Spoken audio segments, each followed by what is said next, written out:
નમસ્કાર વિદ્યાર્થી મિત્રો, આજના આ ખાસ સમજૂતી સેશનમાં સૌનું સ્વાગત છે.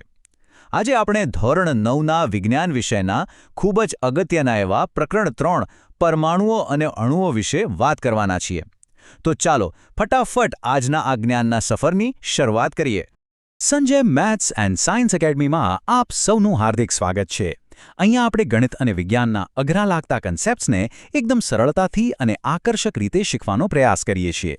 આજે પણ આપણે એક એવો જ રસપ્રદ ટોપિક પકડ્યો છે જેને આપણે બિલકુલ સહેલો બનાવી દઈશું. આજની આપણી ચર્ચાના મુખ્ય મુદ્દાઓ કંઈક આ પ્રમાણે છે. પહેલા પ્રકરણ 3 પરમાણુઓ અને અણુઓનો પરિચય, ત્યારબાદ સૂત્ર એકમ દળની સમજૂતી, પછી આણ્વીય દળ વિરુદ્ધ સૂત્ર એકમ દળ. એ પછી આપણે બે ગણતરીના ઉદાહરણો જોઈશું, પહેલું NaCl અને બીજું CaCl2, અને છેલ્લે લાઇક, શેર અને સબસ્ક્રાઇબ કરવાનું તો ખરું જ. તો ચાલો સૌથી પહેલા શરૂ કરીએ આપણો પહેલો વિભાગ, પ્રકરણ 3 પરમાણુઓ અને અણુઓ. હવે સીધા જ આવી જઈએ આજના આપણા મુખ્ય ટોપિક પર, જે છે વિભાગ 2 સૂત્ર એકમ દળની સમજૂતી. તો આ સૂત્ર એકમ દળ આખરે છે શું? સાવ સાદી ભાષામાં સમજીએ તો કોઈ પણ સંયોજનની અંદર જેટલા પણ ઘટક પરમાણુઓ રહેલા છે, બસ એ બધાના દળનો સરવાળો એટલે સૂત્ર એકમ દળ. આને સમજવા માટે એક રોજિંદા જીવનનું ઉદાહરણ લઈએ. ધારો કે આપણે કોઈ મોટા રમકડાનું વજન કરવું છે, તો આપણે શું કરીશું? તેના અલગ અલગ ભાગોનું વજન કરીને તેને ભેગું કરી દઈશું, બરાબર ને? બસ અહીં પણ એ જ ફોર્મ્યુલા વાપરવાની છે. સંયોજનના દરેક પરમાણુનું દળ દો અને તેનો સરવાળો કરી દો, કામ પૂરું. હવે આગળ વધીએ વિભાગ 3 તરફ, આણ્વીય દળ વિરુદ્ધ સૂત્ર એકમ દળ. અહીં ઘણા વિદ્યાર્થીઓ કન્ફ્યુઝ થતા હોય છે. જુઓ, સામાન્ય રીતે આપણે અણુઓ માટે આણ્વીય દળ એવો શબ્દ વાપરીએ છીએ, પણ જ્યારે પદાર્થની અંદર પરમાણુઓને બદલે ઘટક કણ તરીકે આયન રહેલા હોય, એટલે કે ધન કે ઋણ વીજભારિત કણો હોય, ત્યારે તેના માટે ખાસ સૂત્ર એકમ દળ શબ્દ વપરાય છે. હવે સૌથી મજાની અને રાહતની વાત ખબર છે? આ બંનેની ગણતરી કરવાની રીત બિલકુલ એક સરખી જ છે. જી હા, કોઈ જ નવો નિયમ ગોખવાની જરૂર નથી, ખાલી નામ જ બદલાય છે. છે ને એકદમ સિમ્પલ? ચાલો હવે આને પ્રેક્ટિકલી સમજીએ. વિભાગ 4માં ગણતરી ઉદાહરણ 1 NaCl એટલે કે સોડિયમ ક્લોરાઇડ. ગણતરી કેવી રીતે કરીશું? પગલું પહેલું, સૂત્ર જુઓ. અહીં એક સોડિયમ એટલે કે Na નો પરમાણુ છે અને એક ક્લોરીન એટલે કે Cl નો પરમાણુ છે. હવે બીજું પગલું, આ બંનેના દળ નોંધી લઈએ.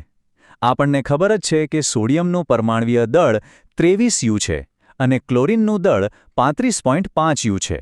અને હવે ત્રીજું પગલું, બસ આ બંનેનો સીધો સરવાળો કરી દો, 23 વત્તા 35.5. અને સરવાળો કરતાં આપણો ફાઇનલ જવાબ આવે છે 58.5U. બસ આ જે જવાબ મળ્યો તે જ છે સોડિયમ ક્લોરાઇડનું સૂત્ર એકમ દળ. જોયું ને, કેટલી સરળતાથી આપણી આખી ગણતરી પૂરી થઈ ગઈ. હવે થોડુંક વધુ રસપ્રદ ઉદાહરણ લઈએ.